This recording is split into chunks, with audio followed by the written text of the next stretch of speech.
అందరికీ నమస్కారము. ఈరోజు మనం చెప్పుకోబోయే కథ గురువు యొక్క ఉపదేశము. అనగనగా ఒక ఊరిలో ఒక పాఠశాల ఉంది. అయితే ఆ స్కూల్లో టీచర్ పిల్లలందరికీ ఎంతో చక్కగా టీచింగ్ చేస్తూ ఉండేది. ఆ టీచర్ పిల్లలకు టీచింగ్తో పాటు సమాజంలో ఏ విధంగా మెలగాలి, ఏది కరెక్ట్, ఏది తప్పు అనేది కూడా వివరిస్తూ ఉండేది. అయితే ఒకరోజు లీజర్ టైం దొరకడంతో టీచర్ పిల్లలందరినీ దగ్గరికి పిలిచి మంచి మంచి నేను మీతోని ఈరోజు ఒక ప్రాక్టికల్ చేయిస్తాను అని చెప్పింది. చెప్పడంతో పిల్లలందరూ ఎంతో సంతోషించారు. అదే ఆ టీచర్ పె వాళ్ళందరికీ పెద్ద రాళ్ళు, ఒక బకెట్, చిన్న రాళ్ళు, ఇసుక, వాటర్ తీసుకొని రమ్మంది. పిల్లలు ఎంతో ఇంట్రెస్ట్‌తో అవన్నీ తీసుకొనొచ్చారు. తీసుకొనొచ్చాక టీచర్ ఫస్ట్ బకెట్‌ని రాళ్ళతో నింపింది. నింపడంతో ఆ బకెట్ మొత్తం నిండిపోయింది. నిండిపోవడంతో టీచర్ పిల్లలని అడిగింది, "బకెట్ నిండిందా?" అని. అనడంతో పిల్లలందరూ "యెస్ టీచర్" అని చెప్పారు. తర్వాత టీచర్ నెక్స్ట్ చిన్న రాళ్ళను కూడా అందులో వేసింది. అవి కూడా అందులోనికి వెళ్ళాయి. మళ్ళీ అడిగింది, "నిండిందా?" అంటే పిల్లలు "యెస్ టీచర్" అన్నారు. నెక్స్ట్‌కు ఇసుకను నింపింది.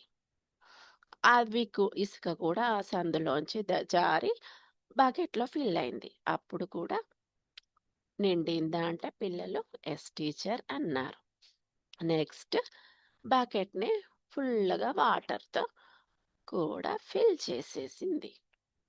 అప్పుడు పిల్లలందరూ ఏం చెప్తుంది టీచర్, మనకు ఇదొక్కటే నేర్పించదు కదా, ఇంకేదో నేర్పిస్తుంది అని ఇంట్రెస్ట్‌తో చూస్తూ ఉన్నారు.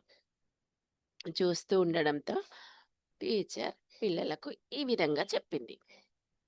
ఇక్కడ ఉన్నటువంటి పెద్ద రాళ్ళనేవి మన జీవితంలోని ఇంపార్టెంట్ టాస్క్స్.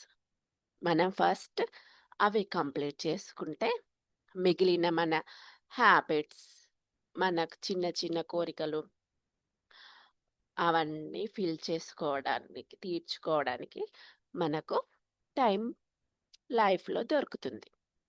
ఈ విధంగా మనం టైంని బ్యాలెన్స్‌డ్‌గా మెయింటైన్ చేయాలి అని చెప్పడంతో పిల్లలందరూ క్లాప్స్ కొట్టారు.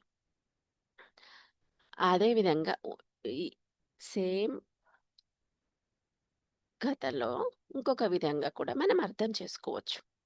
ఇక్కడ మనం బకెట్‌ని మన హృదయంగా తీసుకుంటే అందులోని పెద్ద రాళ్ళు ప్రేమగా తీసుకుంటే మన హృదయం మొత్తం ప్రేమతో నిండినప్పుడు అందులో చిన్న రాళ్ళు అనే దయా గుణము మరియు హెల్పింగ్ నేచర్, ఇసుక అనే హెల్పింగ్ నేచర్ అవి కూడా వచ్చి చేరతాయి.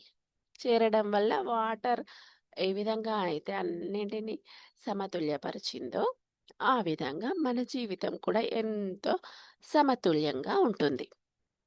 ఈ విధంగా మనం మన జీవితాన్ని ప్రేమతో, టైమ్ మెయింటెనెన్స్‌తో ఈజీగా సాగిస్తూ ఉండాలి.